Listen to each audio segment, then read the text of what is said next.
Welcome and thank you for joining me for this quiet journey into the past. In this story, we will take a long, gentle walk through medieval Europe. There will be no rush. We will move slowly, pausing often, noticing details, and lingering on the small things that made up ordinary life. Perhaps as you listen, you will feel your eyes grow heavy. Perhaps the slow rhythm of the words will carry you into sleep. That is perfectly fine. The past will still be here when you wake.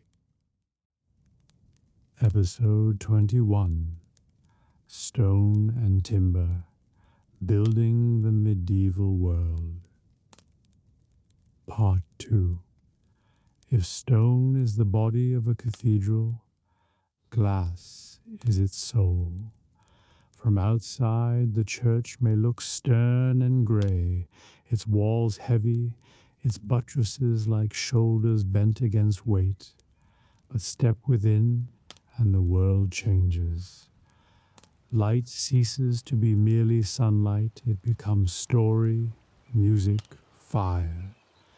It pours through windows not as white glare, but as rivers of ruby, sapphire, emerald, and gold, dancing across floor and pillar, clothing worshippers in garments they do not wear at home.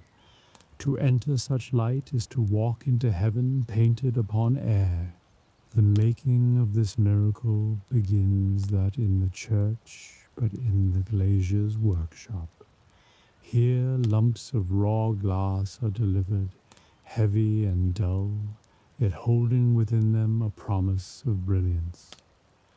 The glass is colored with metals in the furnace, copper for green, cobalt for blue, manganese for purple, gold for deep red.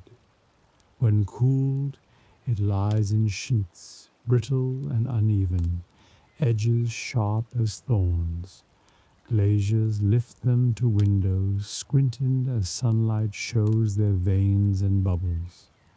Imperfections are not flaws but character, each bubble a captured breath, each ripple a frozen wave. Designs are drawn first on a great board, life-size with charcoal and chalk. Saints, prophets, kings, and angels take form in bold lines, a raised hand in blessing, a crown, a wing stretched wide. Around them vines twist, beasts creep, stars shine, flowers bloom. Every figure must tell a story, for the window is a book for those who cannot read. The poor may not own parchment, but they can see glass, and in its glow they learn who begged at whom, who sinned, who was saved. Cutting is careful work. The glazier scores the glass with a hot iron, then snaps along the line, a sound sharp and satisfying. Pieces fall like jewels onto the board, where apprentices sort them by color. A saint's robe of blue, a martyr's blood-red halo, the green of Eden's trees, the yellow of heaven's light. Each shard waits its place. Lead strips, soft and pliant, are bent around them, joining edge to edge, soldered with care. Bit by bit, the puzzle takes form until a whole figure looks out from the bench, face calm, eyes luminous even in shadow. Then comes the painting. With brushes of hair, glaziers shade robes, trace lines of folds, mark pupils in eyes, write scrolls with words. Black pigment mixed with vinegar and wine is applied, then the glass is fired again so that the image melts into its heart. Indelible. A saint's gaze becomes gentle, a prophet's brow furrowed, an angel's feather veined. Details emerge that the poor in pews will never see, but the glazier paints them nonetheless, for God sees all. When at last the panel is lifted into place, the world shifts, sunlight strikes it, and the dull workshop colors become flame.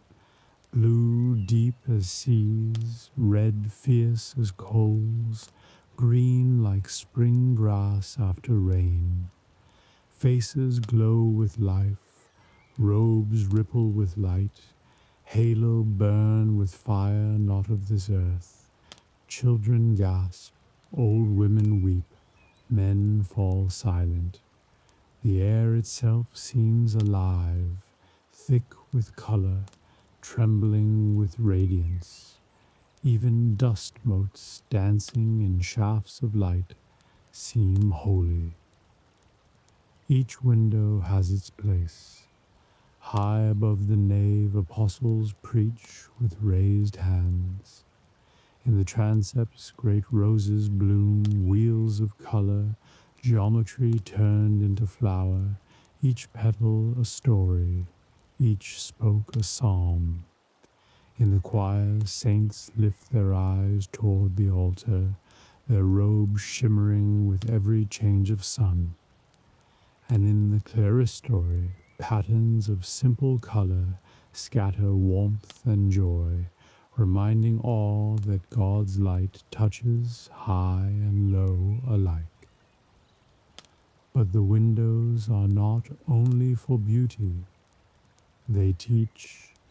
A boy standing by his mother's side sees Noah and his ark, beasts marching two by two. A girl notices Mary crowned with stars, Christ upon her lap, angels hovering close. A plowman looks up and sees his own toil sanctified in Adam digging the earth. A widow lifts her face and beholds heaven promised in golden glass. For each the window is a sermon without words, a story sung in color. Time changes light. At dawn, windows glow pale, soft as dew. By noon they blaze with fire, throwing pools of red and blue across the flagstones, clothing monks in shifting robes. At vespers the sun sinks, colors deepen, shadows grow long, and glass burns as if the world itself were candlelit. On cloudy days, windows brood, their colors heavy, their saints solemn. At night, when candles burn inside, the windows glow outward. Lanterns for the town, signs of hope to travelers on dark roads. Generations pass, but glass endures. Children grow old beneath the same saints. Brides are wed in light that kissed their grandmothers' veils. Coffins are borne through pools of color that once dazzled the eyes of boys now long dust. War may crack panes, wind may loosen leads, but glaciers return to men to replace, to renew. Always the light returns, refracted, sanctified, transformed. So stained glass is more than ornament. It is prayer caught in fire, story frozen in light, faith made visible. Where stone is silent, glass sings. Where wood decays, glass endures. Where books are hoarded, glass is open to all. And in its glow, the medieval world glimpsed eternity, not beyond the sky, but shimmering in colors that turned every worshipper's face into part of the story.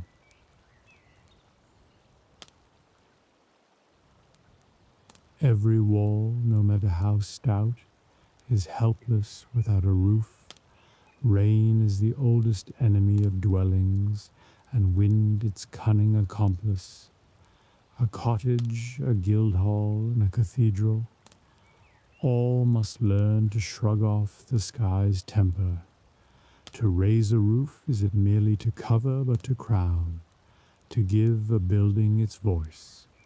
For roofs creak and sigh, they drum with rain, they whisper with wind, they shelter sleepers and gossipers alike.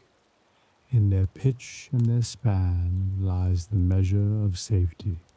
In villages, the most common crown is thatch. Bundles of reed, rye, or straw are cut, dried, and tied tight. The smell is sharp, grassy, carrying summer into winter. Thatchers climb the slope like sure-footed cats, their wooden pegs tucked into belts, their fingers deft. Each bundle is laid overlapping the last, tied with cord, pegged in place, until the roof thickens into a golden pelt. The ridge is capped with neat patterns, sometimes woven herringbone, sometimes plain, sometimes adorned with little crosses or twists to please the eye. From the road, a thatched roof glows warm, its curves soft against sky, as if the house itself wore a hood. Thatch is humble, but it is alive. Birds pluck straws for nests, cats prowl after them. In heavy rain it hisses and drinks, then sheds the water in silver streams. In drought it grows pale, brittle, and sometimes catches fire from a stray spark. Villagers know the sound of thatch ablaze, a hungry roar that's a leap from roof to roof. So each spring, roofs are patched, bundles replaced, damp spots stripped. The work is communal. Neighbors help, laughing as they pass reeds up, careful as they tread beams. In towns, roofs often wear tile or slate. Tiles of baked clay, red and earthy, are laid in rows like scales, their curves guiding water downward. Slate, dark and sleek, comes from quarries, each slab split thin by skilled hands. Roofers climb with hammers and nails, setting each piece so it overlaps watertight.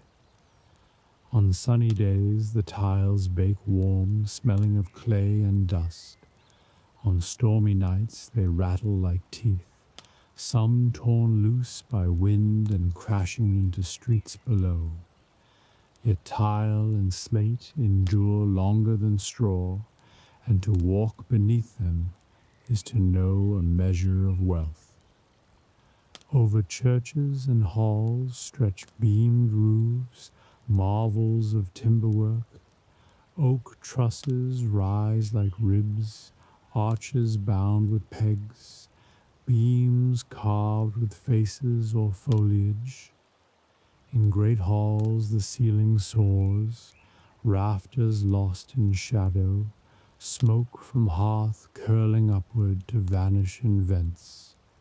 Carpenters who built them worked with geometry as much as with axe, calculating spans, angles, tensions. A single mistake could bring ruin. A single success could last centuries. When wind howls, the beams groan yet hold. When rain lashes, the roof sheds it with scorn. To guard against rain, builders shape eaves wide, gutters deep. Stone churches sprout gargoyles, grotesque beasts that jut from parapets, mouths gaping. Rainwater gushes through them, spewing in arcs far from the wall. Some grin, some grimace, some leer, but all serve the same humble purpose: to keep stone dry. Children laugh to watch water pour from a demon's mouth. Priests remind them that even monsters may serve holy ends. Inside, rain speaks upon roofs with many tongues. On thatch it whispers and sighs, a lullaby for sleepers. On tile it patters quick, merry, like 100 small drums.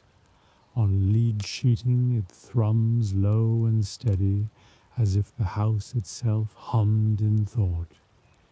Each roof has its song, and villagers know them as surely as they know the voices of their kin. Snow comes too, heavy and dangerous. Thatch bows under its weight, groaning until men climb to sweep it clear with poles. Tile cracks in frost, slate grows slick as glass. Icicles hang like daggers from eaves, glittering cruelly in sun. Yet roofs endure, patched and mended, each winter teaching anew the art of resilience. Fire is roof's greatest terror. A single spark from a hearth may leap to thatch. Dry summer turns villages into tinder. Buckets are kept ready, wells watched, neighbors running at first cry. Sometimes whole rows burn, leaving only charred beams jutting like ribs. When rebuilding comes, roofs are raised again, reed and straw fetched from marshes, tiles hauled from kilns, rafters squared anew. Fire consumes, but hands restore, and roofs return to crown their homes. In every roof lies craft and memory. A child grows up beneath its sheltering pitch, hears rain upon it, watches sunlight stripe the floor through shutters. Lovers whisper beneath its beams, old men rest in its shade. When it fails, when leaks drip or tiles fall, the house sighs and repair becomes urgent, not only for dryness but for dignity. A roof is not simply cover, it is honor. So rain may fall, snow may press, fire may threaten, yet roofs endure. They bend, they shed, they groan, they sing, and under them life continues. Families eat, work, quarrel, reconcile, sleep. In the medieval world, to have a sound roof was to be blessed. To lack one was misery.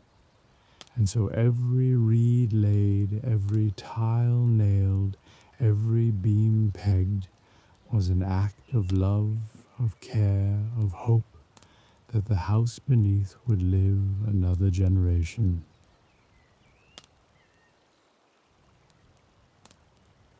If timber and stone are bones, then carving and paint are the skin and clothing of a building, giving it expression and life. A cottage may stand bare, its wattle plain, its daub unadorned, yet even the humblest hearth is brightened by a painted pattern, a carved beam, a small figure chiseled into stone. To enter a hall or church is to meet not only weight and shelter, but faces, leaves, beasts, and colors that speak to the soul.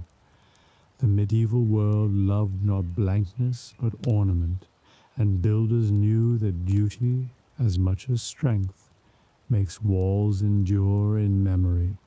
In the carpenter's yard, beams fresh hewn from oak are set upon trestles. Apprentices scrape them smooth with draw knives, while masters lean close, carving patterns into their surfaces. Some are simple chamfers, neat slants that catch light. Others curl into vines, roses, or knotwork. A lintel above a cottage door may bear a cross or a star, carved not only for charm but for blessing, a guard against ill luck. In great halls, beams are dressed with faces, green men with leaf beards, maidens smiling, demons grimacing.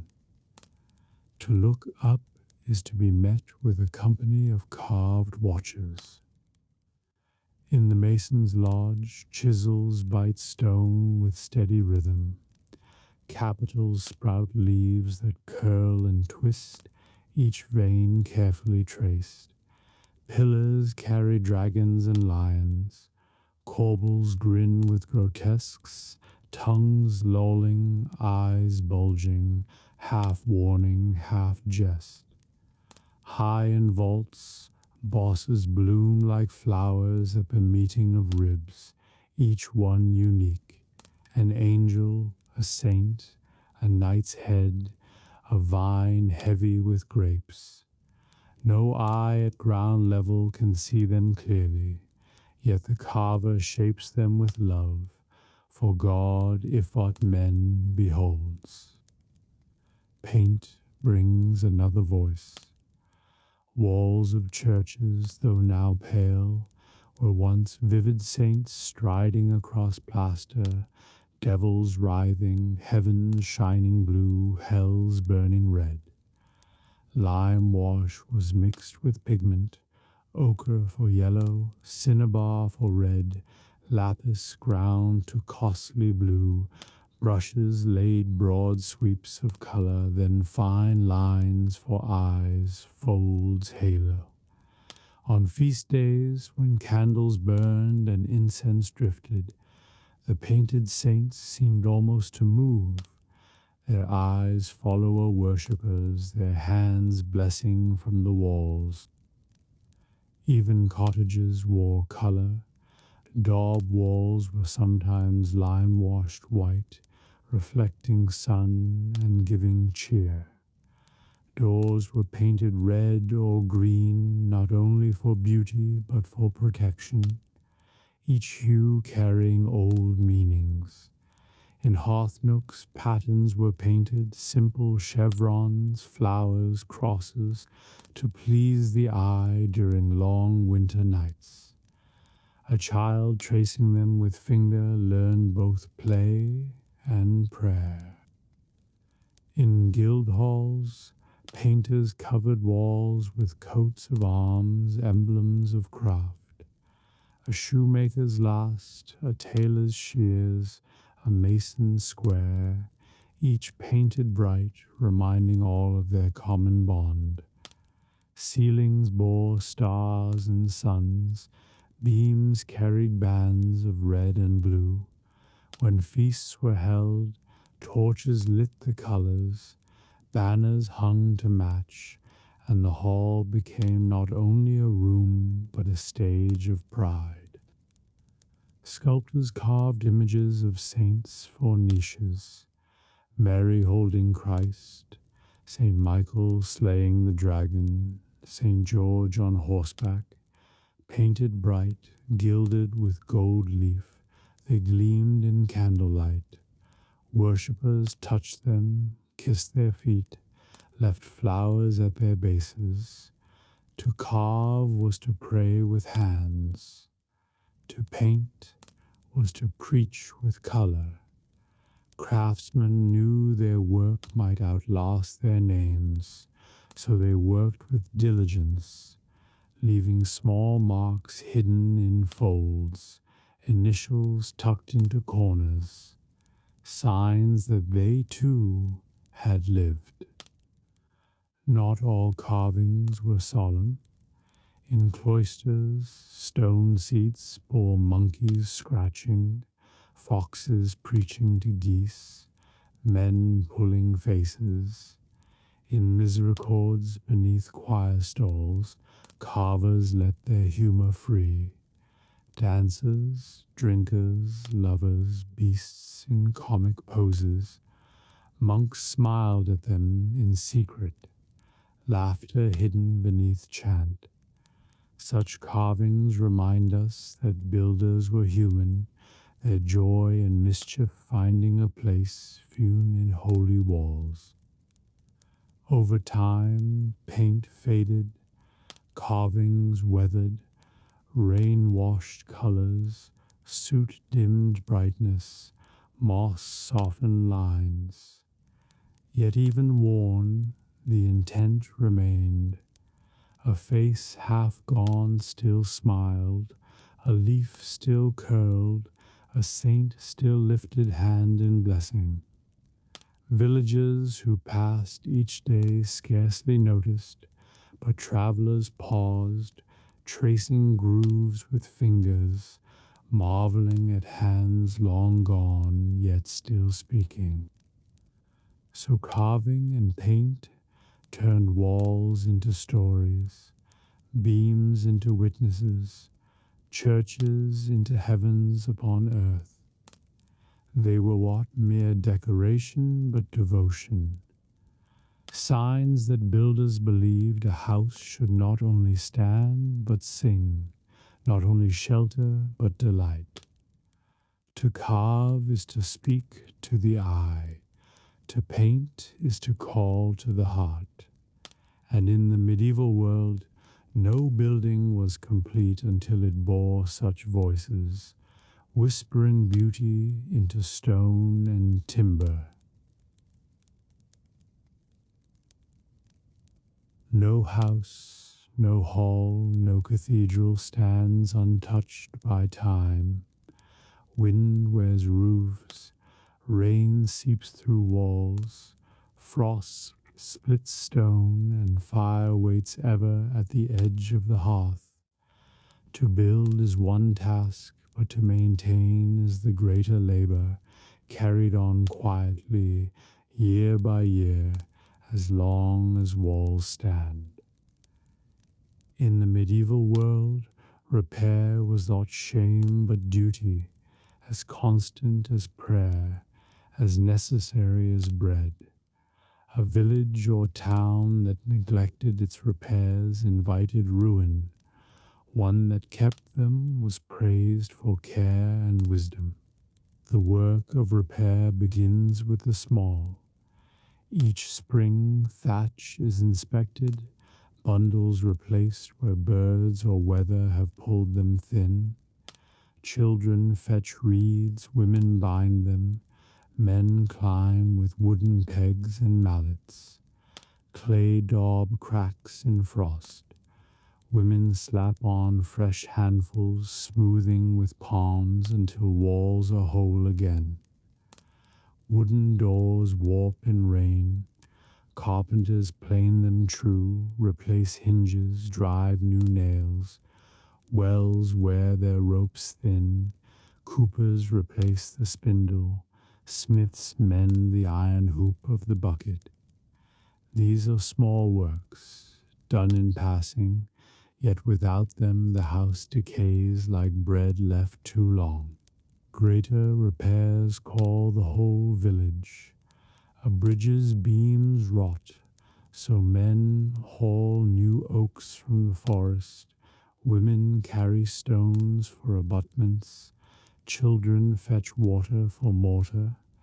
A mill's wheel cracks, and carpenters labor with adzes, shaping new paddles, while blacksmiths forge new pins. Church roofs sag under weight of years, so scaffolds are raised, carpenters climb, masons reset stones.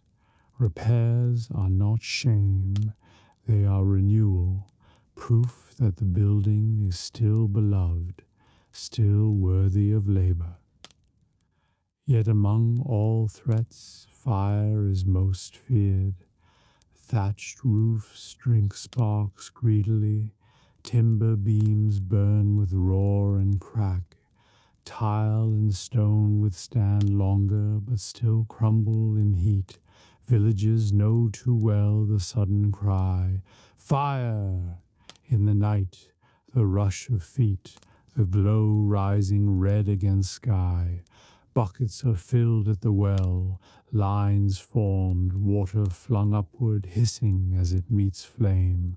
Men climb roofs to tear thatch away, creating gaps to stop the fire's hunger. Women carry children and goods to fields, praying the wind will turn. Sometimes a single cottage burns, sometimes the whole row goes, leaving only black stumps, smoldering beams, and silence broken by sobs. Towns fear fire most. Streets are narrow, houses lean close, roofs nearly touch. A flame in one workshop pot leap across lanes, devouring shops, homes, and churches. Night watchmen keep sharp eyes, crying the hours, sniffing for smoke.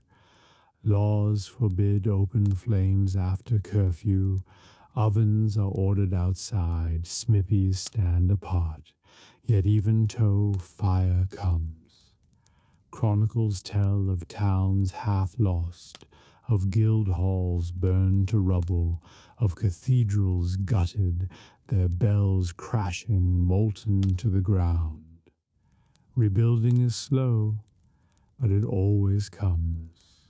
For towns without roofs are carcasses without flesh. After fire, repair becomes rebirth. Villages sift ashes for nails and tools, salvage stones blackened but sound, square new beams, gather reeds.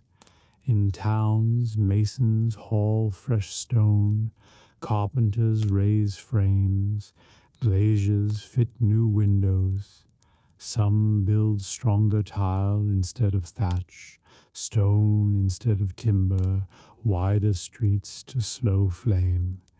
Fire teaches.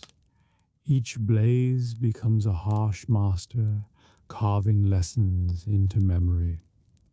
Repairs also mark love and pride, a family that oils its door, that patches its roof, that smooths cracks and daub, shows care for its home.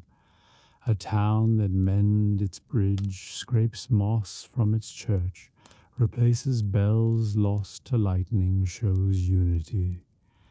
A building is as finished when raised, it is finished only when forgotten.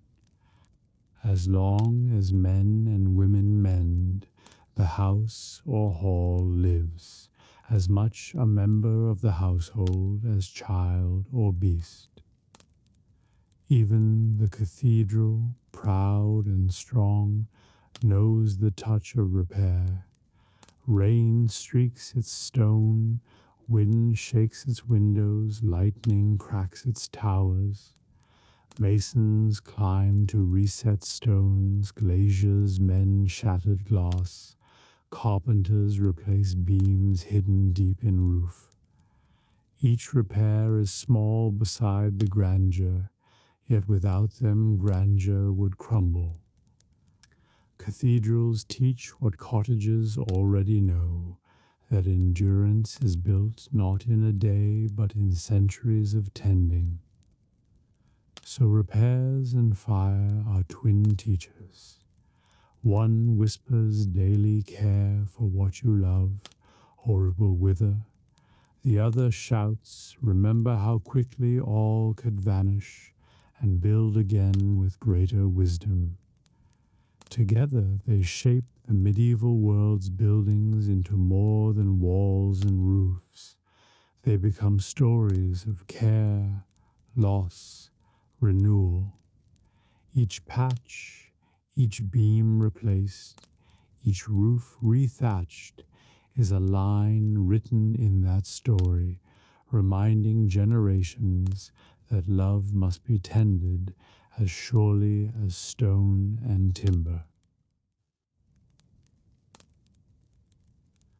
When the last stone is set, when the roof beam settles into place, when scaffolds come down and the dust of labor drifts quiet upon the ground, there comes a day not of work but of thanks. For men and women cannot build without pause, and a building is never truly complete until it has been blessed by fellowship. Thus the builder's feast was born, a tradition as steady as mortar, as necessary as bread. The feast is it held in hall or cathedral, but on the ground where work was done. Long boards are set upon trestles, rough yet strong, spread with cloths or with nothing at all. Benches are dragged near, barrels rolled close, jugs uncorked. The smell of roasting meat drifts across the yard, mingling with the scent of wood shavings and lime. Children run about, still climbing on fallen beams and spare stones, while dogs circle with hopeful eyes. Where yesterday hammers rang, today laughter will echo. The meal itself is a gift from many. Farmers bring loaves and wheels of cheese. Butchers send cuts of beef or lamb. Brewers roll casks of ale. Fishermen lay baskets of salted herring. The lord of the manor may offer a boar or venison. The abbot perhaps a tun of wine. Craftsmen contribute too. A baker's pies, a cook's sweetmeats, honey from the beekeeper, apples from the orchard. It is a feast born of fellowship, each trade adding to the table as each added to the work. Before eating there are blessings. A priest lifts hands, sprinkling holy water upon beams, upon walls, upon those gathered. Words of thanks are spoken for labor safely done, for tools not broken, for men not lost. He calls on saints of craft, Joseph the carpenter, Thomas the mason, Luke the painter, Dunstan the smith. Candles are lit, their smoke mingling with the scent of roast, rising into evening air. For a moment silence falls, as if Eve the youngest child feels the weight of gratitude. Then the tables fill. Men who spent months together, shoulders aching, backs bent, now sit side by side with mugs in hand. Apprentices laugh, masters smile, women pour ale, children sneak sweetmeats. The first bite is always hearty, and soon the whole yard hums with voices. A mason tells how a stone nearly slipped and crushed his foot. A carpenter boasts of a beam lifted higher than any before. A glazier recalls the day his glass caught the sun so bright it blinded the bishop. Each tale grows taller with each cup of ale, and laughter rises like scaffolding rebuilt for joy. Musicians are never far.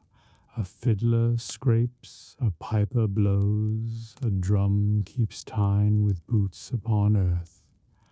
Songs are sung, some of craft, chants of masons, ditties of carpenters, some of love and folly, ballads of knights and maids. Voices carry high into rafters that yet blackened by smoke, and the building itself seems to listen. In great halls echoes join the song, in cottages walls hum with it. Even stone, some say, remembers music, holding it deep in pause to release in quiet hours. Feasts have their rites. The first cup is raised to the master mason or carpenter, who bows with humility, knowing that without many hands his skill would mean nothing. Another is raised to apprentices, for they are the promise of future works. Another still is lifted to women who carried water, mixed mortar, bore food to the yard, and one more to the dead, for not all laborers lived to see the feast. Their names are spoken, their absence felt, their memory honored with silence. Then the cups clink, and laughter returns. As night deepens, the feast grows louder. Torches flare, casting golden light upon beams, upon fresh stone. Faces glow, shadows leap. Some dance, stamping feet in dust, turning with partners to the sound of pipes. Others fall into talk, murmuring of next works, next raisings, next journeys. Children curl asleep on cloaks, dogs lick bones, elders watch with quiet pride. The building, though new, already feels alive, its first true life not in roof or wall, but in the joy of those who made it. Sometimes the feast ends with a ritual gift. A small tree, like the one lifted to ridgepole, is planted near the site. A stone is carved with date and mark. A song is sung that will be remembered when the building needs repair. In some places, a coin is buried beneath threshold or hearth, a token to bring luck. These gestures bind memory to matter, so that generations to come may feel, if dimly, the presence of those who first built. At last the fire burns low, jugs empty, songs fade. The builders rise, stiff with weariness, yet light with joy. They leave the site slowly, some pausing to lay hand upon stone, to look once more at roof, wall, window. They know tomorrow brings work again, other tasks, other needs. But tonight the work is not only stone and timber, it is fellowship, laughter, thanks. And the building, whether cottage or cathedral, carries that spirit within its walls as surely as mortar holds its stones. So the builder's feast becomes part of the building's story, no less than the laying of the first stone or the raising of the last beam. For without it, a house is only matter. With it, a house is memory, and memory endures. Behind every wall, every roof, every carving, lies the quiet fellowship of tools and hands. Buildings do not rise by prayer alone. They are coaxed from earth by iron sharpened, wood shaped, and skin worn hard. To step into a mason's yard or carpenter's shed is to hear the music of work. Hammer ringing, chisel biting, saw rasping, plane whispering. The medieval builders' tools were simple, yet in skilled hands they became keys that unlocked stone and timber, turning raw matter into dwelling. The mason's tools are heavy, their weight matched to stone, mallets of wood, iron chisels of many points, broad for smoothing, narrow for detail. The mason strikes not with blind force, but with rhythm, each blow measured. His chisel trembles, the stone chips, dust flies, but the line remains true. Plumb lines hang from posts, strings with weights that teach the wall to stand straight. Squares of wood or iron test corners, compasses mark arcs upon plaster. The mason trusts these as much as his own eyes, for walls must obey geometry more than whim. In his pouch he keeps a hammer, a pick, a set of chisels honed or whetstone, their edges shining. To touch them is to feel years of callus, grooves worn smooth by use. The carpenter's tools sing in another voice. The adze bites wood with hollow thump, shaping beams broad and true. The axe fells trees, its edge bright in sun, its swing echoing in forest glades. The saw rasps through timber, teeth biting, dust falling like fine sand. Planes glide across planks, leaving them smooth as cloth, curls of wood dropping in pale spirals. Augers drill holes, mallets drive pegs, draw knives shave curves. The carpenter's bench is littered with shavings, smelling sweet of oak and pine, while tools lie in ordered rows, sharpened daily. Each one has a place, a voice, a task. Each is as familiar to him as a child's face. The smith's tools forge those of others. His hammer rings on anvil, sparks fly, tongs grip glowing iron. He shapes chisels, nails, hinges, axes, saw teeth, auger bits. Without him no other craft for last. The blacksmith's forge glows like a heart, and his tools are the veins that spread strength to village and town. His arms are strong, his apron scorched, his brow blackened, but in his eyes shines the pride of one who arms builders with their weapons. Hands themselves are tools, calloused and scarred. The mason's fingers are white with lime, nails broken, skin cracked from grit. The carpenter's palms are ridged with cuts, his grip strong enough to steady any beam. The thatcher's fingers are nimble, tying reeds with deft twist, weaving bundles as if braiding hair. The glazier's hands are cut and scarred, yet delicate enough to lift thin shards. The painter's fingers are stained, blue and red lingering on skin long after brushes are washed. Each hand tells its trade by its marks, and each carries pride in its craft. Apprentices learn by holding tools awkwardly at first, blisters rising, shoulders aching. Masters watch, correct, guide their hands. Slowly grip steadies, rhythm grows, blisters harden into callus. A boy who could barely lift mallet grows into a man whose strikes shape arches. A girl who ground pigment learns to paint robes and hail with grace. Tools shape hands as much as hands shape tools. Together they build not only houses, but lives. Tools are passed down hammer from father to son, chisel to apprentice, plane to journeyman.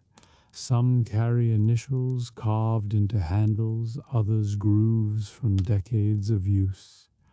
A mason may die, but his chisel works still in his son's grasp. A carpenter's plane smooths wood long after his own breath is gone. Tools outlive their makers, bearing memory in worn handles, in edges sharp and thin. To touch one is to feel the weight of generations, as if ghosts guide the stroke. In guild halls, tools hang as symbols of pride. A shoemaker's knife, a weaver's shuttle, a mason's square carved into shields, painted onto banners. Tools are more than implements, they are emblems of identity. To lose them is shame, to wield them well is honor. Even in death, tools accompany men laid in coffins, carved on tombs, remembered in prayers. So stone and timber, lime and reed are shaped not by magic but by tools and hands. The medieval world was not rich in machines, but it was rich in skill. A mallet and chisel, a saw and plane, a brush and pigment. These were enough to raise cathedrals, halls, bridges, cottages. Simple tools, in hands that knew them well, built worlds that still stand. At dusk, tools are laid aside, mallets leaned against walls, chisels slipped into pouches, saws hung from pegs. Hands are washed in basins, though dust lingers in creases. Yet even rest, tools wait, ready for morning, ready for the endless rhythm of shaping, mending, raising. And hands too wait, dreaming of beams and stones, knowing that tomorrow will bring more labor, more song of iron on wood and stone. When the hammer falls silent, when scaffolds are struck, and mortar dries, the building itself remains as the truest witness. The medieval world has long passed, its builders dust, their hands return to earth, but their works endure. From the smallest cottage in a hedged field to the tallest cathedral rising over a city, stone and timber keep their watch. They remember laughter and toil, feast and famine, fire and repair. In their beams and walls lies a legacy that is this of parchment or crown, but of hands and hearts that shaped dwellings for life. A cottage, humble and small, holds its legacy in warmth. Smoke curling from its chimney was once the sign of life inside. Stew bubbling, children laughing, old men coughing by the hearth. Its daub may crack, its thatch fray, but for centuries these houses sheltered generations, passing down land and labor, weaving family into soil.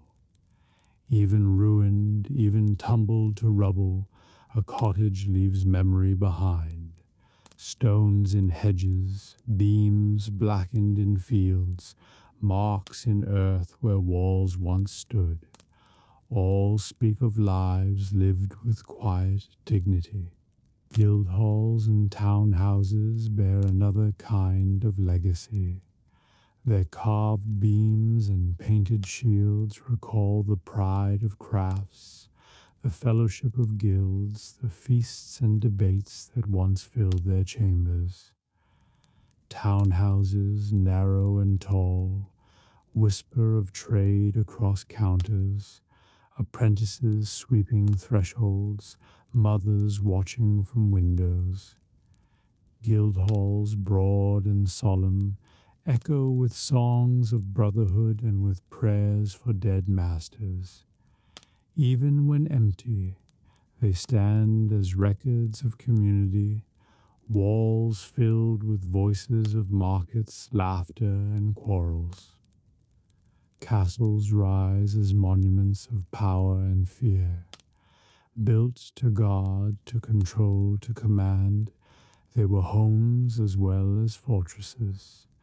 Within their towers children played, lords judged disputes, cooks labored in smoky kitchens. Siege and fire battered them, yet stone held, proof of wealth and will. Today, their ruins stand gray against sky, ivy climbing their walls, owls nesting in their halls. But in Broken, they speak of strength once wielded, of banners raised, of drums of war echoing through courtyards. Their legacy, is it only defense, but memory of order kept, of fear endured, of ambition carved into stone? Above all, cathedrals hold the grandest legacy. No single generation finished them, yet all gave labor to them. Their spires rose as prayers, their stained glass taught stories, their bells called centuries of faithful. Within their walls peasants knelt, kings processed, monks sang, children were baptized, the dying were buried. The cathedral is both stone and tine, faith crystallized into height and light. To walk beneath its vaults today is to hear the murmur of medieval hearts, their devotion made visible in ribs of stone and rivers of glass. But legacy lies not only in buildings still standing, it endures also in craft. The way a mason strikes his chisel, the way a carpenter sets his saw, the way a glazier holds glass to sun.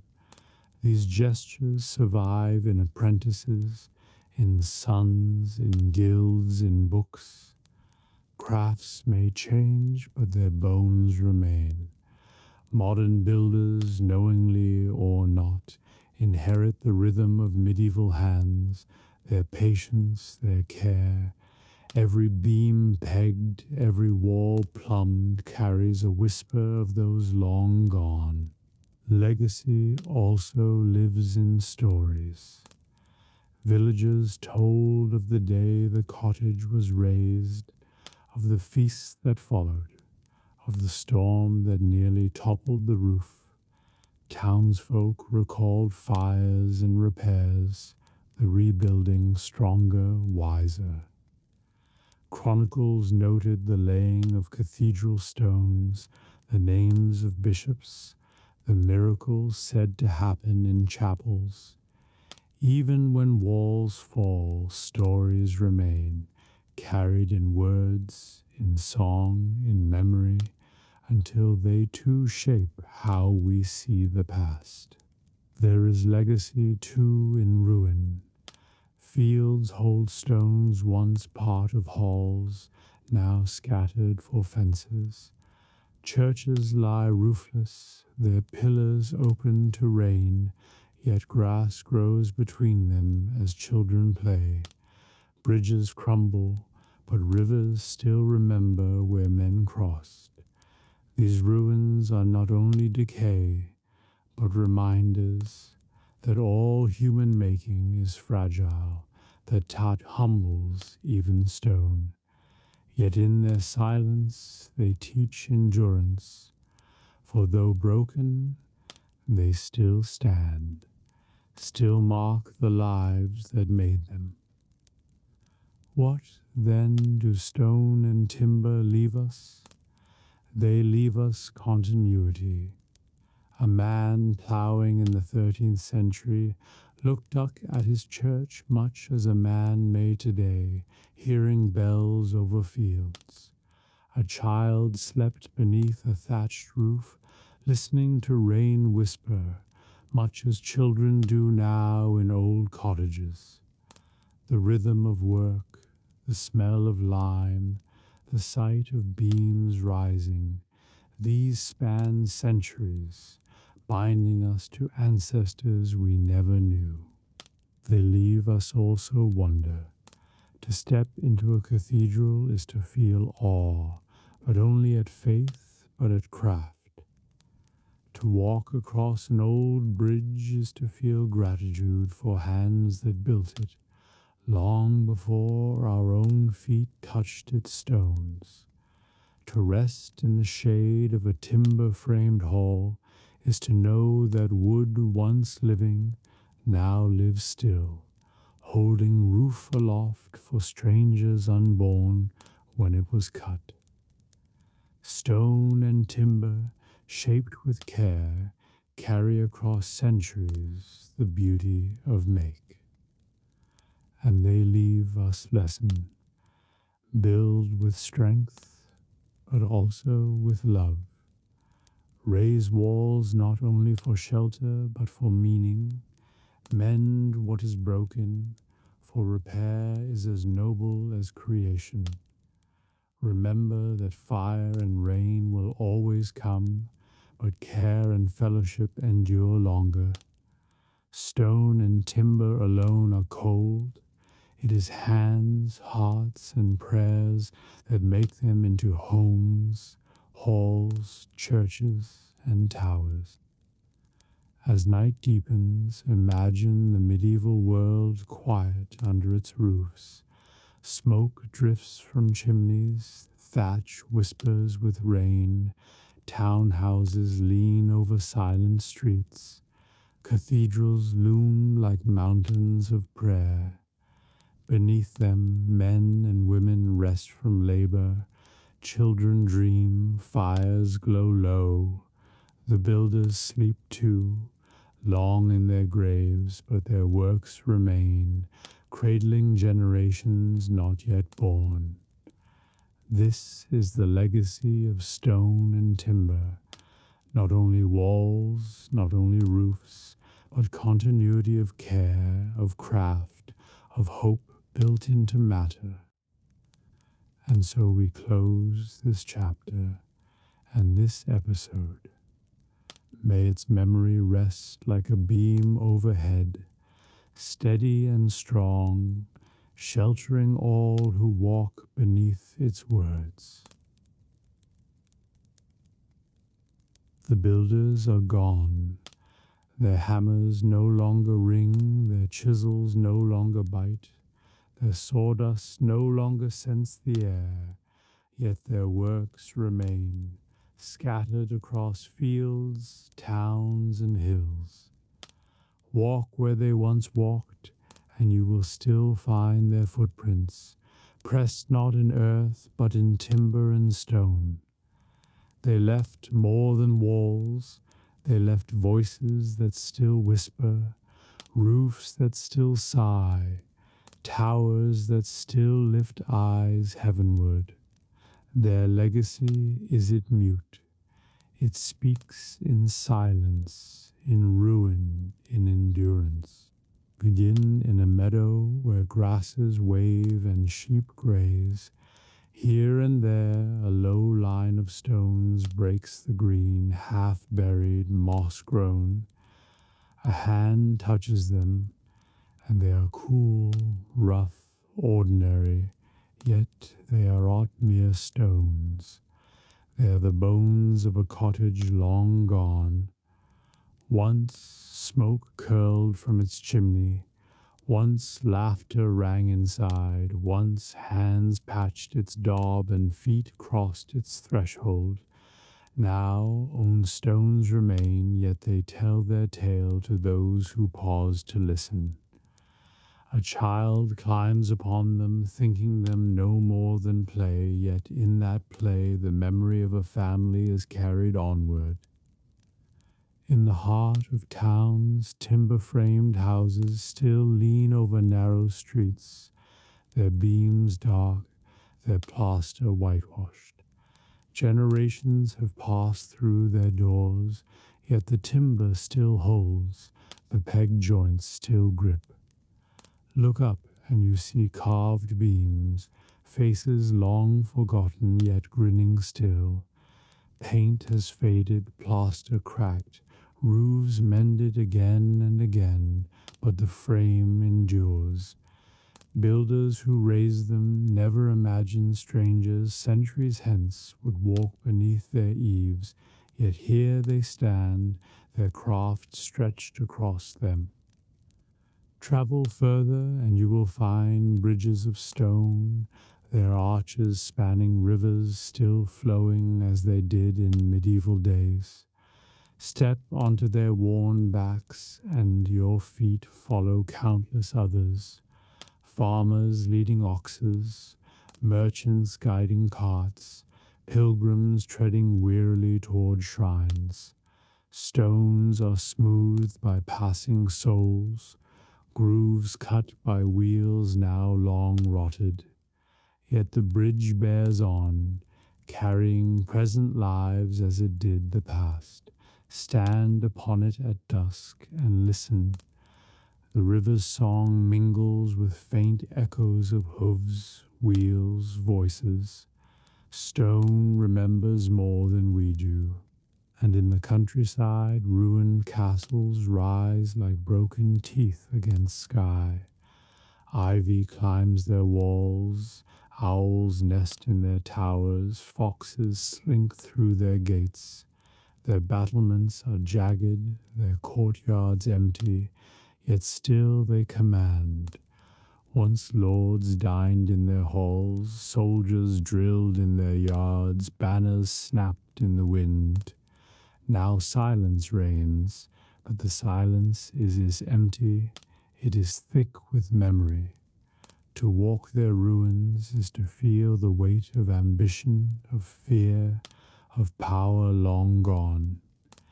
They remind us that stone, though strong, bends to tie, and that all fortresses, however proud, become grass-grown one day. Yet not all is ruin. In cities, cathedrals still soar, their spires pierce clouds, their bells still ring, their glass still glows with light that seems not of this earth. Enter their doors, and the hush is the same as it was centuries ago. Candles burn, incense drifts, voices rise in chant or hymn. The stone pillars are scarred, worn by hands, yet they hold. Stained glass, though patched and mended, still paints saints in fire and light. Generations kneel where generations knelt before, their prayers joining those whispered in tongues long dead. Cathedrals are type made visible, a bridge between centuries, proof of human longing made stone. Everywhere, stone and timber show the mark of repair. Roofs replaced, beams mended, windows re-leaded, floors relaid. Buildings live not by their first raising alone, but by centuries of care. Each repair is a conversation across ties. A medieval thatcher replaced by a Tudor roofer, a Georgian carpenter, a modern craftsman. All take up the same task, answering the same need. Thus a house is not a frozen relic, but a living creature, mended and renewed, as much a witness of today as of yesterday. And there are places where stone has truly fallen, where only fragments remain, pillars toppled, arches half collapsed, capitals lying in grass. Yet in here beauty lingers. Moss softens sharp edges, wildflowers bloom in cracks, birds nest in hollows. The ruin becomes not death, but transformation. Stone returned to earth, embraced by it.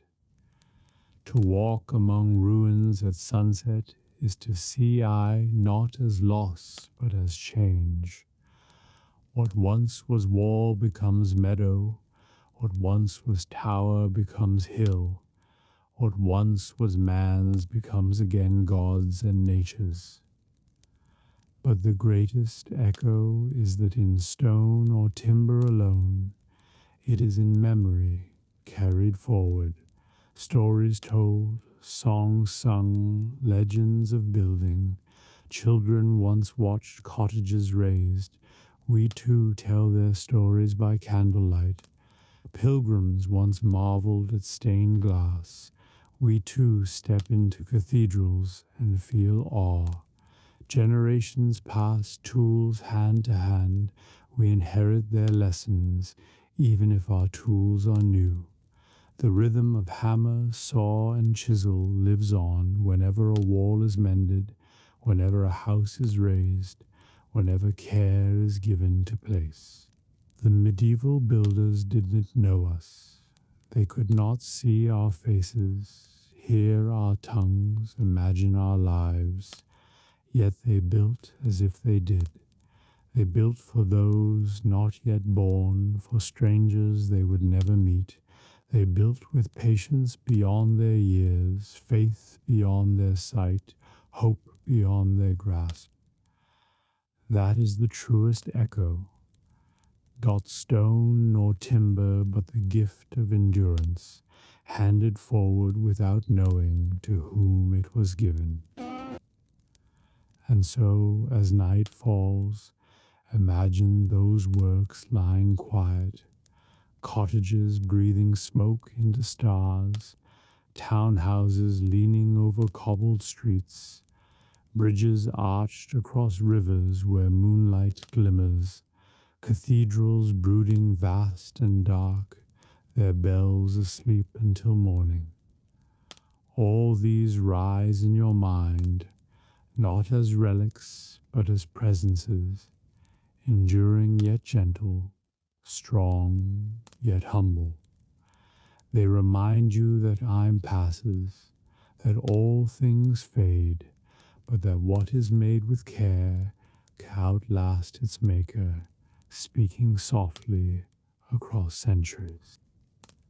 This is the echo of stone and timber, endurance, memory, duty, faith, not only buildings, but the people who built them, the lives they sheltered, the stories they bore.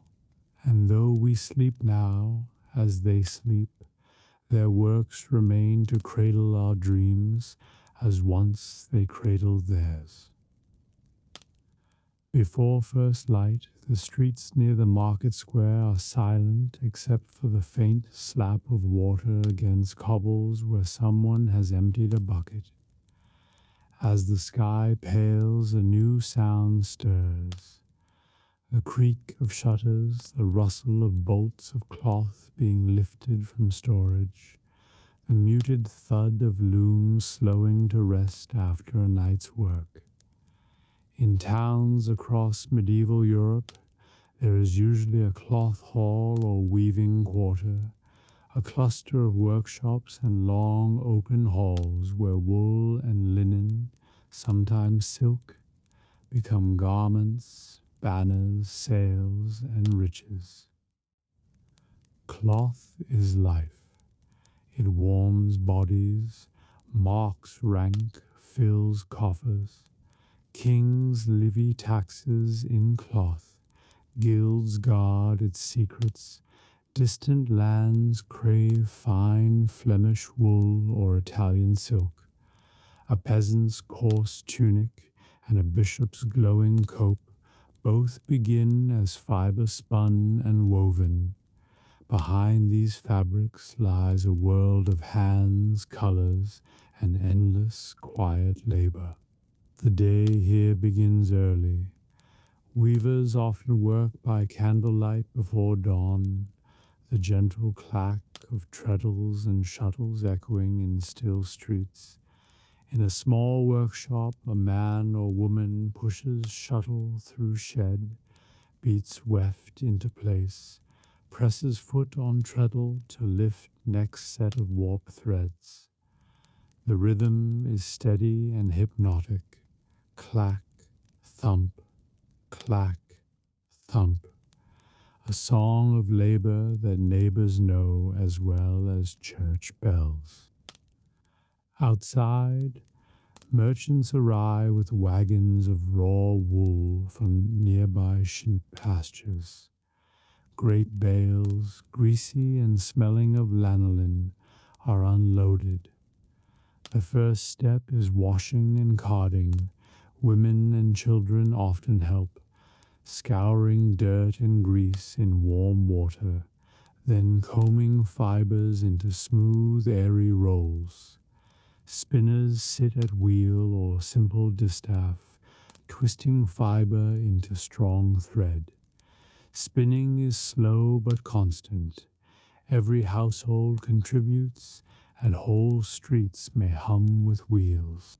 Once yarn is ready, it must be dyed if color is desired. Dyers are a world unto themselves, working with vats of plant and insect colors. Woad gives blue, madder, red, weld yellow, oak galls black. Rare imported cochineal or kermes yield brilliant crimson. Saffron and indigo come from far-off lands and cost dearly. The dyer's yard smells sharp and strange, part garden, part alchemy. Cloth or yarn hangs dripping from poles, wind whipping vibrant banners in the air. Apprentices tread vats barefoot to press color deep, hands stained blue or red for weeks. Dyeing is secretive and regulated. Recipes are guarded. Guilds enforce rules. Some plants must be prepared with stale urine or fermented solutions. Heat and timing matter. A poor dyer ruins precious wool and risks guild wrath. Yet when done well, colors sing. Deep blues fit for nobles, warm russets for townsfolk, sunlit gold for merchants' wives. The cloth hall itself is a long covered building, often in the market square. Inside, bolts of finished cloth are measured, inspected, and sold. Guild inspectors, sometimes called searchers, check weave tightness and thread count. Defects bring fines. Excellence earns reputation and higher price. Merchants from distant cities walk the aisles, fingers trailing over smooth broadcloth or fine linen, bargaining in murmured French, Italian, or Low German. Scales and measures clink, scribes tally transactions, coins change hands in quiet Rusta. Merchants from distant cities walk the aisles, fingers trailing over smooth broadcloth or fine linen, bargaining in murmured French, Italian, or Low German. Scales and measures clink, scribes tally transactions, coins change hands in quiet Rusta. Around this central hall cluster many smaller trades. Fullers pound cloth in water and soap to thicken it, trampling or hammering rhythmically. Shearmen trim nap to smooth finish. Tailors cut and stitch. Embroiderers add gold and silk. Dyers reheat vats. Carders comb fleece.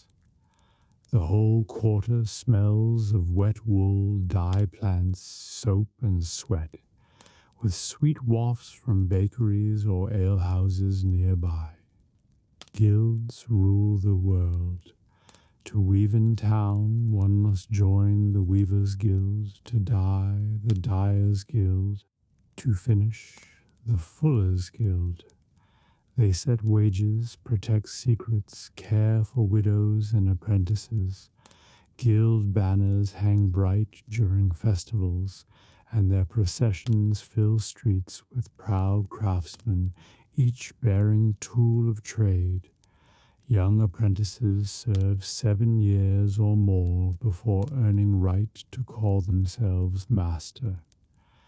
Exams may include weaving a perfect sample or presenting a dyed length of cloth without flaw. For apprentices, life is long hours of menial work, winding bobbins, sweeping floors, carrying water, tending fires under dye vats. Yet slowly they learn to feel tension of warp, to hear when shuttle moves cleanly, to judge color by eye alone. A good master teaches not only craft, but honesty in measure and dealing. Cloth trade links villages to the wider world. English and Spanish sheep grow fine fleeces. Flemish towns weave them into coveted broadcloth. Italian merchants carry silks and velvets. German towns dye and finish. Caravans of bales move overland. Cogs sail with holds full of fabric. Wars are fought over wool routes. Kings court weavers for taxes and glory. A bolt of rich scarlet to equal a year's wages. A merchant may build fortune on clever buying and selling of textiles. Yet in the small workshop, life stays simple. A weaver rises, lights candle, oils loom, and works hour after hour. Feet dancing on treadles, hands smooth with use. Wife or daughter spins nearby, son oils gear teeth, and apprentice sweeps. Outside, neighbors bring gossip and food. Bells mark prayer times. Sometimes the loom pauses while family attends mass, then resumes its steady song. Seasons mark weaving too. Winter is busy with fields quiet, families spin and weave indoors, looms thumping behind shuttered windows. Spring brings shearing and fresh wool to wash. Summer may slow if heat drives dyers outside, but also fills markets with travelers. Autumn is prime trade tight. Fairs bustle, merchants stock for winter. Through it all, the cloth hall thrives, its stalls full, its inspectors busy. Superstition lives among weavers. Some tie small charms to looms for smooth weaving. Some cross themselves before starting warp. It is said a spider's web found on beam brings luck. Others keep silent while drawing first thread. Words might tangle work. Dyers whisper prayers to saints when mixing rare colors. Apprentices knock wood before testing vat heat. Festivals transform the cloth quarter. Guild banners wave, looms are silent, while masters parade in bright tunics of their own making. Towns may crown a guild king or honor a famed weaver. Markets brim with vivid cloth hung like banners. Reds, blues, greens, black as raven wing. Minstrels sing, ale flows, customers bargain loudly. For one day the hard, quiet craft becomes pageant and pride. The social web here is strong. Weavers know each other's families, share tools in need, lend thread or dye. Rivalries exist, but so does solidarity. If fire threatens one workshop, others rush with buckets. Widows of masters may be supported, orphans apprenticed. A guild funeral can fill streets with solemn tread, looms quiet in respect. At evening the cloth hall grows hushed. Merchants tally coins, scribes close ledgers, weavers carry finished lengths home or deliver to hall for inspection next day. Dye vats cool, steam rising ghost-like into night. The air smells faintly sweet with lanolin and herbs. Families gather to eat, some still spin by hearth light. In upper rooms, looms rest like silent animals, warp threads gleaming pale in lamplight.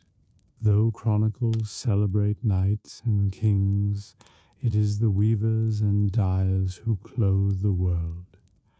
Their hands turn sheep's fleece and flax stalks into beauty and warmth. They give color to processions, dignity to merchants, finery to brides, banners to armies, sails to ships. Quietly, steadily, they weave history's very fabric. So if you wander a medieval town, listen for the clack of looms and smell of wet wool. Watch merchants fingering bolts in the long covered hall. Somewhere behind shuttered door, a weaver works late, shaping threads into cloth that will travel farther than he ever will. This is the humble, endless labor of the cloth hall, patient, skilled, and vital to life. If the bakehouse fed the body each morning, the alehouse fed both body and spirit when work was done. In medieval villages and towns it stood as a second hearth, smoky, loud, or gentle depending on night, alive with drink, talk, music, and news. Before wine reached common folk, and before tea or coffee were dreamed of, ale was the everyday drink, safer than raw water, nourishing as food, and a quiet joy after labor. Almost every community had at least one household licensed or tolerated to sell ale. Sometimes this was simply a widow's cottage with bench and barrel, sometimes a bustling timber inn near a road where travelers lodged. The sign was plain. A branch or broom hung outside meant fresh ale within. Some houses brewed only now and then when grain or need allowed. Others became steady gathering spots where locals knew to meet. Brewing was mostly women's work in villages. Alewives managed it between baking, washing, and children.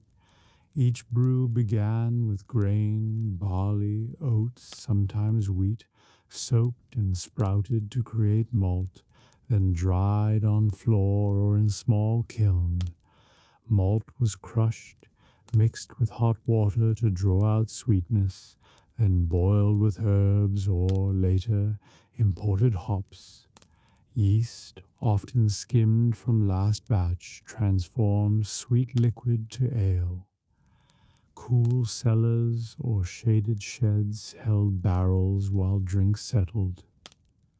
Fresh ale was mild, cloudy, slightly sweet, and low in strength, safe for children and workers alike. Stronger double brews cost more, kept longer, and cheered cold winter nights.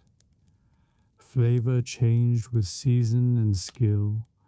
Summer ales lighter, winter brews dark and thick. Herbs like gruit, rosemary, or yarrow added bite before hops became common. Selling ale required balancing craft and law. Lords or towns often demanded fee or assize as standard to keep price and measure fair. Ale tasters, local officials sampled and judged each batch, sometimes merrily but with real power. Bad or short measure meant fine. A fresh broom above door signaled approval. When gone, ale was spent. Inside the alehouse, atmosphere shifted with hour and crowd. By day, weary workers stopped for quick mug and bread. Evenings brought fuller life.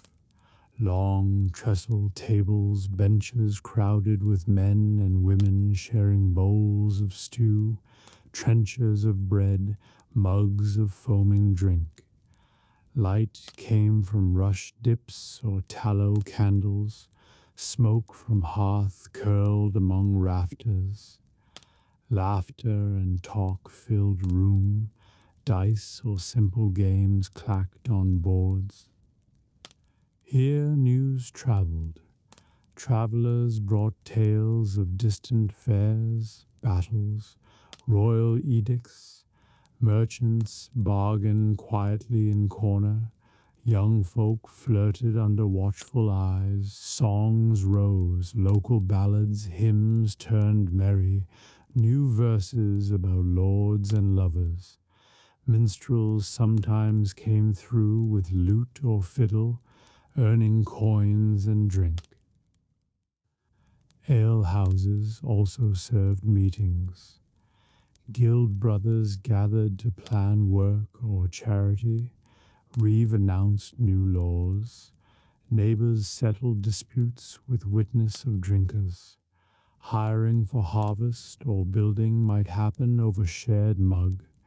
In some places, church wardens counted alms here after service, though priests warned against drunkenness nearby. Food accompanied drink. Simple fare, pottage of peas or beans, cheese, onions, sausages if butcher killed that week. Travelers could sleep on floor or loft for coin, sharing space with strangers and flea. Horses stabled in lean-to nearby fed hay while masters drank. Season colored alehouse life. Winter nights saw crowded room warm and noisy, snow melting from boots, tales long and ale strong. Spring brought brewing of new malt, villagers toasted planting. Summer meant thirsty field hands gulping light ale. Travelers abundant on dusty roads. Autumn after harvest brought celebration, full barrels, fiddlers, dances spilling outside under lanterns. Despite joy, rules existed.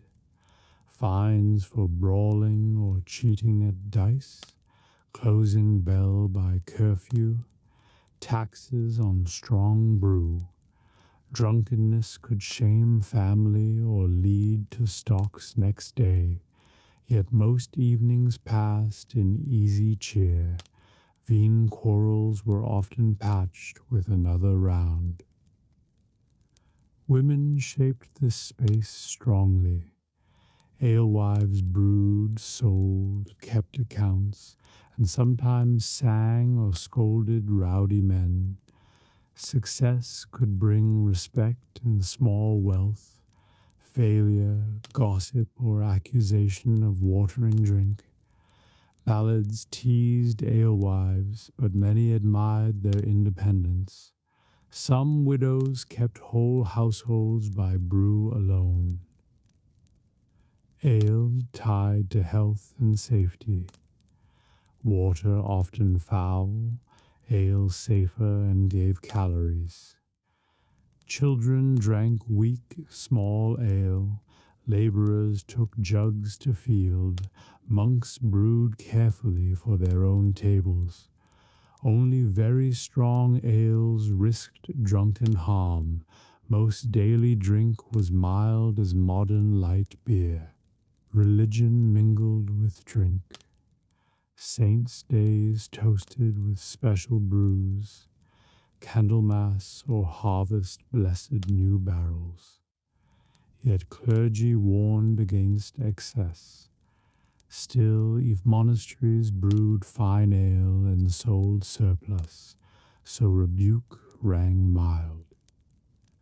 When night deepened, hearth coals glowed red, candles guttered, and last patrons stumbled home by lantern. Alewife swept floor, topped barrels for morning, counted coins, whispered thanks for safe evening. Tomorrow she might brew again, tending mash and fire while village ploughed or spun. So picture medieval life, not grim but warm with fellowship. The alehouse and its brewing gave refreshment and news, laughter and song, modest wealth to women, and safe drink for weary souls. Its smoky rooms were heart of many villages, glowing softly against long night outside. Follow the river downstream from any bustling medieval town, and you will smell it before you see it. The Tannery. Here hides are turned to leather, a craft as ancient as it is unpleasant. Yet without it there would be no sturdy shoes, no belts or saddles, no book covers or armor. In this low, odorous quarter, work is hard, slow, and strangely alchemical, taking raw skin and turning it supple, strong, and lasting. The site is chosen with care, near running water to rinse hides, yet far enough from main streets that its stench does not anger wealthier neighbors. Sheds of timber and wattle lean over pits sunk into earth or lined with stone. These pits hold lime, dung, and tannin-rich solutions, each step a stage in leather's long journey. Racks of drying hides hang like ghostly banners. Smoke from small fires carries sharp tang of curing. Work starts before sunrise. Tanners' hands are calloused and stained, clothes stiff with old brine. Apprentices haul fresh hides from butchers, cow, goat, sheep, sometimes deer. Still bloody, stiff, or crawling with flies, these must be scraped clean. Workers spread them hair side up on beams, using fleshing knives curved like moons to strip fat and flesh. It is heavy, messy labor, but first and crucial. Next comes soaking in lime pits, hides lowered into vats of water mixed with quicklime. Over days, lime loosens hair and remaining flesh, while swelling fibers for later tanning. Workers stir with poles, haul out slick hides to scrape hair free. Gloves are rare. Skin burns, so many hands bear raw scars. Yet skill matters. Too long in lime and hide weakens. Too short and hair clings. After liming, hides go to betting, a gentler soak often made of water mixed with animal dung or fermented solution. It softens fibers, restores some pliancy lost to lime. The smell here is infamous, warm dung and rotting enzymes. Tanners, however, judge brew by nose and feel, knowing when it's perfect. Cleaned and softened, hides are rinsed thoroughly in river or troughs. Then begins the true magic tanning.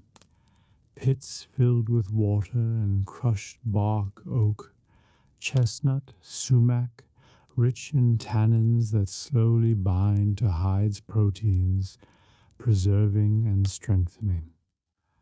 Hides submerged for weeks or months, moved from weaker to stronger baths in sequence.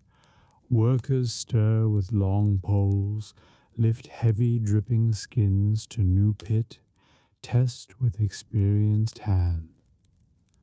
While hides soak, other chores fill yard, bark ground in mills, stored dry then soaked to extract tannin. Apprentices sharpen knives, mend vats, or help craft small leather goods from finished stock. Tools clatter, buckets splash, voices shout over din. Tanners often sing or joke to lighten stench-filled air. They must, for hours are long and work relentless.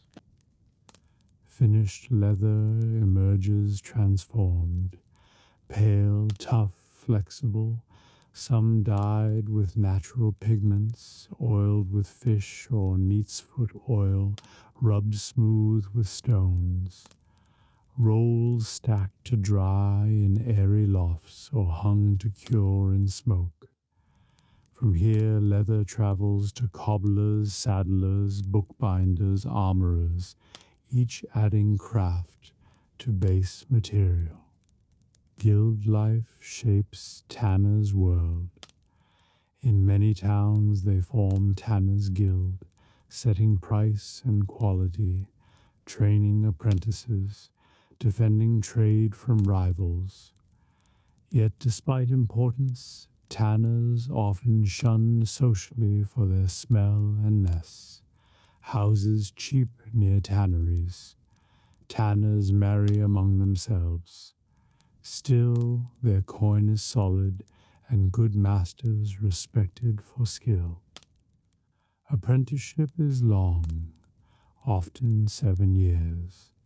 Boys, sometimes girls, in family shops, learn each pit and process, scraping without tearing, judging lime strength, mixing baits, stirring tannin vats just right. Mistakes cost dearly. A ruined hide is wasted wealth. By end they know secrets of bark and beam, smell and touch, guiding choices beyond written rule. Health hazards abound. Lime burns skin and eyes. Fumes from rotting pits cause sickness. Heavy hides strain back and shoulders. Yet pride keeps workers going. To hold finished supple leather and know it will travel far as boot, saddle, or bound gospel. Faith threads here too. Many tanners keep small saints' images in workshop, praying against accident and disease. Some invoke Saint Bartholomew or Saint Crispin, patrons of leather workers and shoemakers. Holy days give respite. Guilds sponsor church candles or processions, hoping to offset unpleasant repute with piety. Seasons affect rhythm. Winter slows soaking but keeps hides cool. Summer speeds rot and demands fast work. Rain swells pits and can spoil batch if that watched. Supply of bark peaks after spring felling. Hides arrive after autumn slaughter. Thus Tanner's calendar is tied to both forest and field. Despite stench and toil, craft has dignity. Without tanners, towns lack shoes, harness for plow and war, belts, cases, even parchment beginnings. Lords rely on leather armor and tack. Merchants on strong packs and purses, monks on bound volumes. In every step of life, silent leather serves. At day's end, tanners wash as best they can in river, though scent clings. They gather for coarse supper, bread, stew, ale, laughing at hardships. Children play among drying racks, immune to smell outsiders shun. Community forms here, tough, earthy, bonded by craft. So next time you imagine smooth leather book or well-made boot, remember this riverside tannery, smoke and bark, vats and knives, men and women enduring foul work to make raw hide into lasting strength. It is unsung labor, but foundation of medieval life. Darkness settles slowly over the village. Long after the fields have emptied and the last carts have creaked home, the scent of cut hay and damp earth lingers in the cooling air. A faint pink glow fades in the west. Owls call from the woods. Dogs bark once, then fall silent.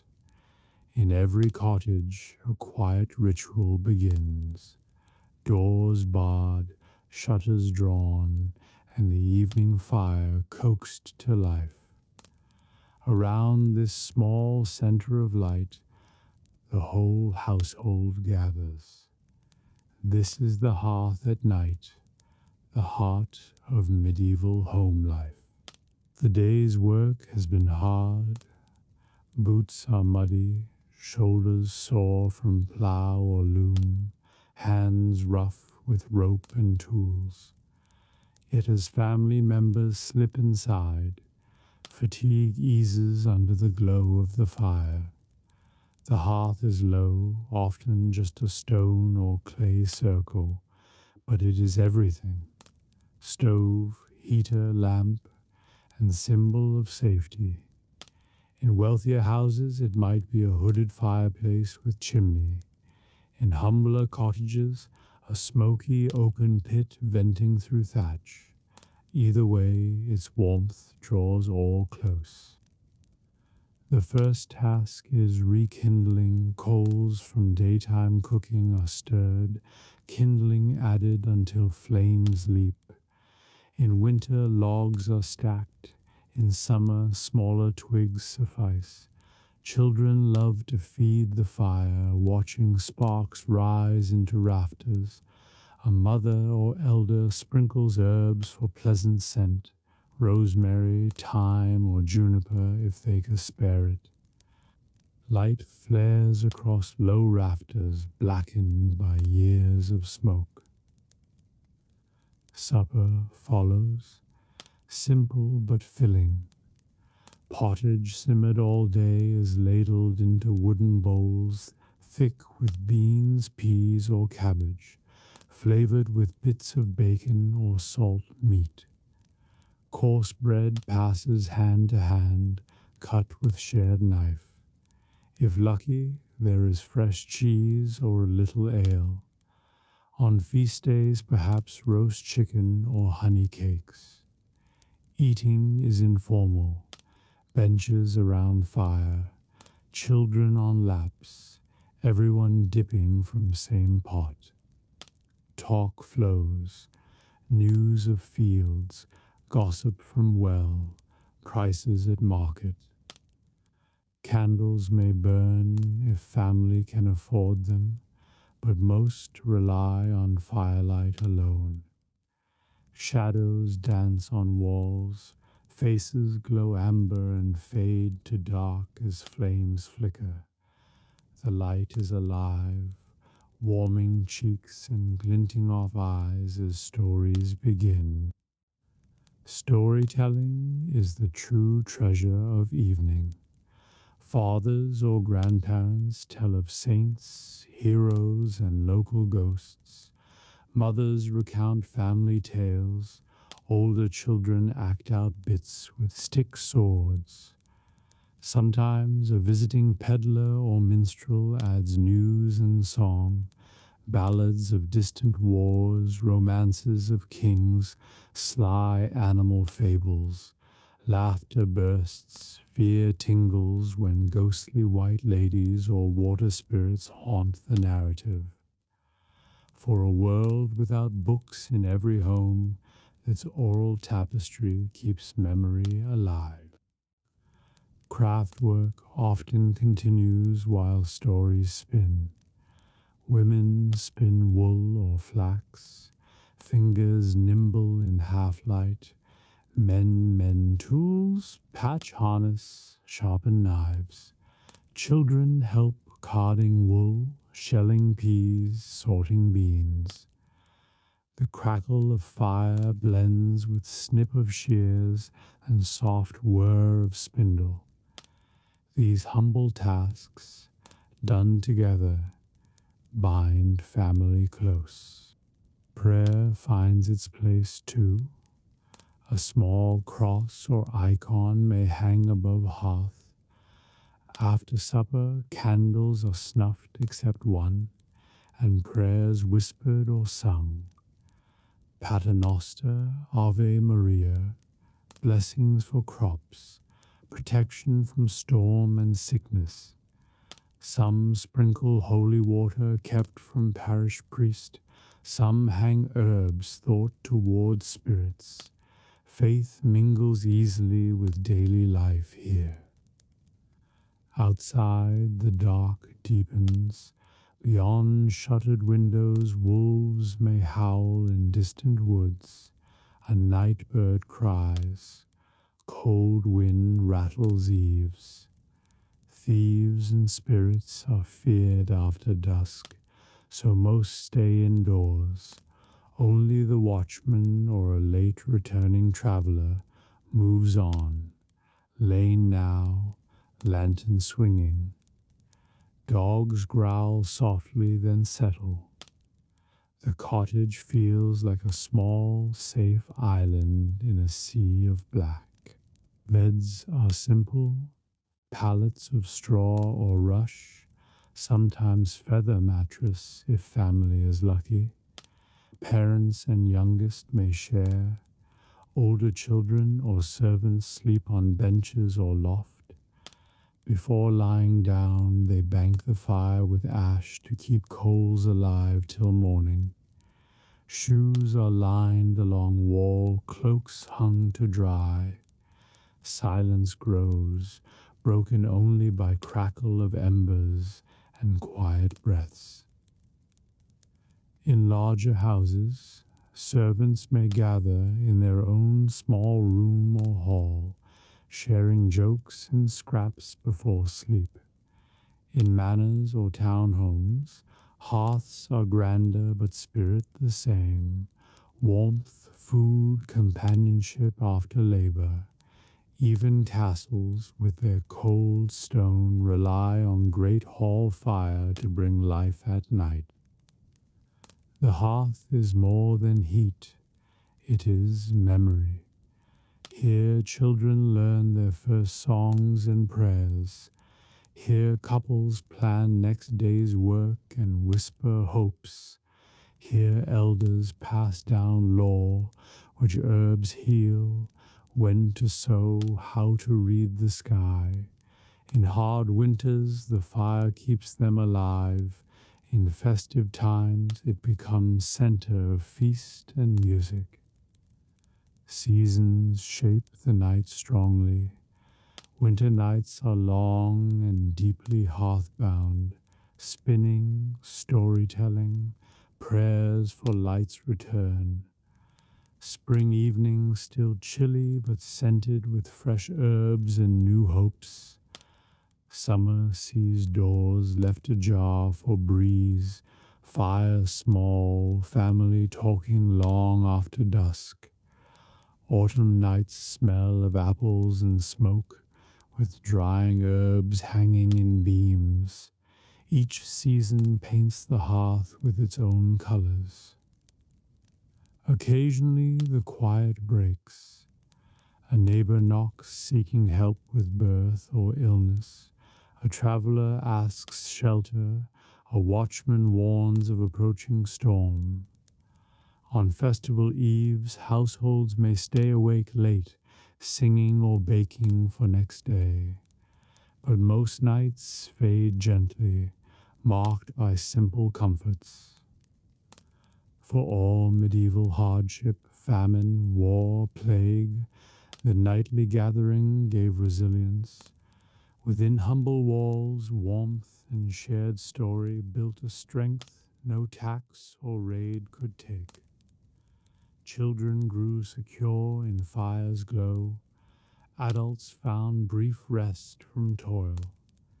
Elders shaped identity of village by tales told again and again.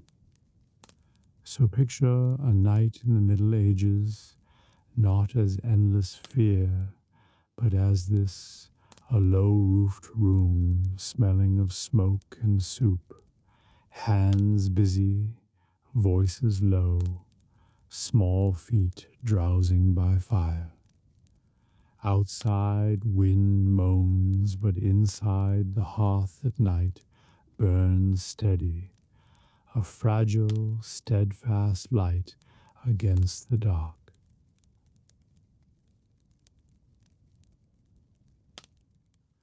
When daylight faded and the village lanes grew quiet, life retreated indoors. Behind heavy doors and shutters, families sought warmth and safety.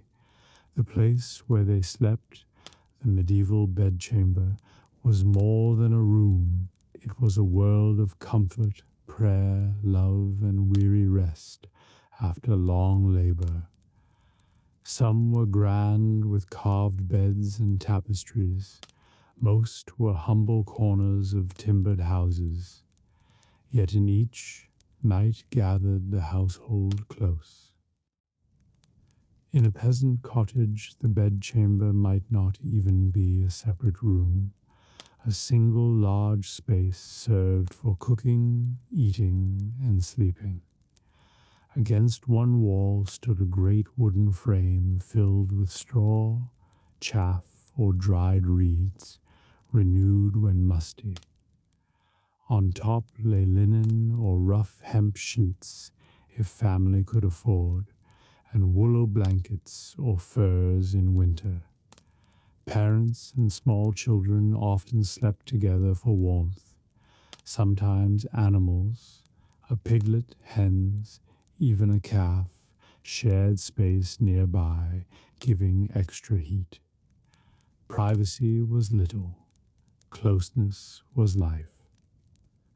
Better off villages might have a loft or small chamber reached by ladder or narrow stair.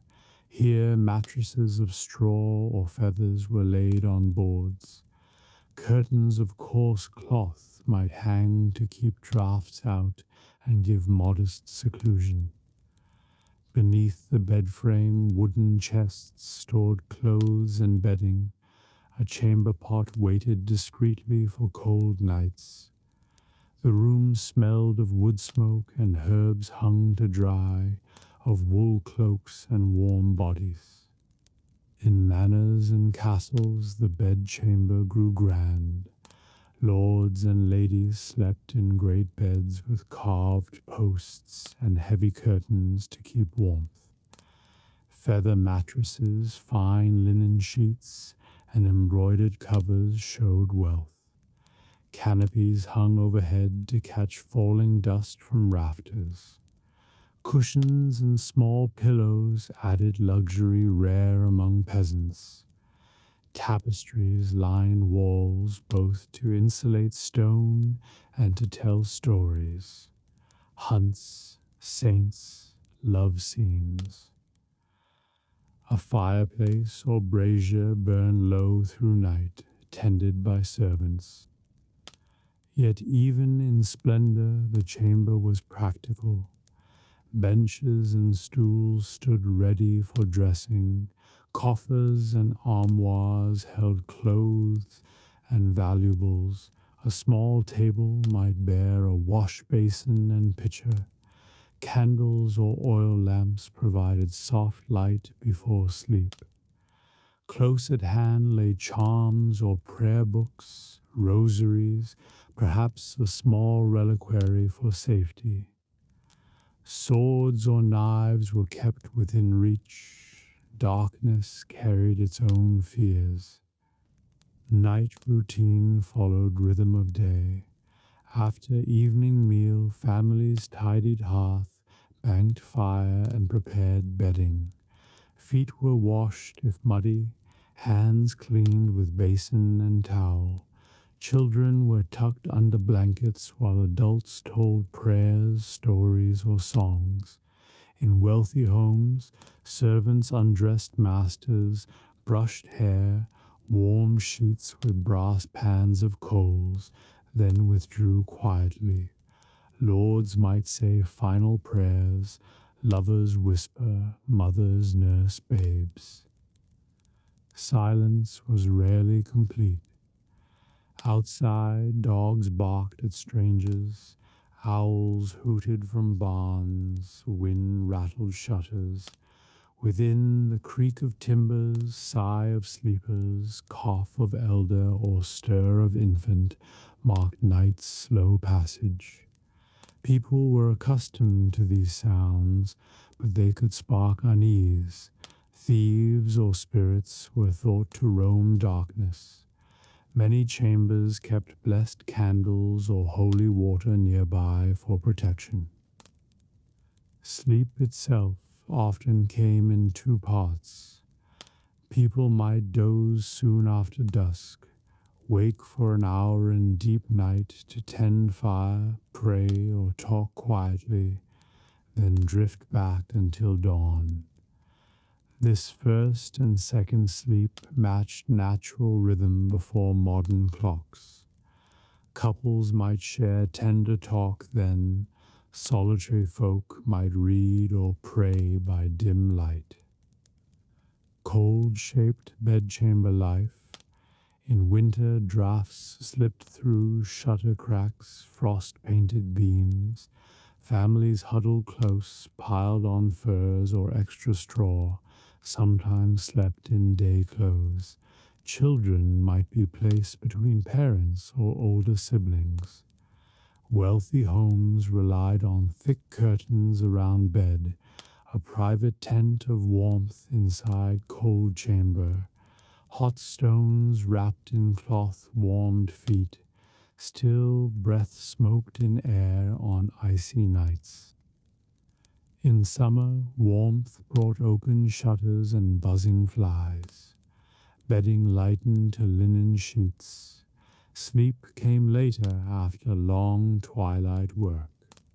Mosquito nets were rare but sometimes hung by water meadows. Rural folk might even sleep outdoors on hottest nights, under carts or porches, listening to crickets and distant dogs. Illness or childbirth turned bedchamber to sick room. Neighbors visited with broth or herbs. Priests came with sacrament. Midwives worked by firelight, whispering prayers to saints. Death, too, came here often. Loved ones gathered with candles, singing or praying until soul passed.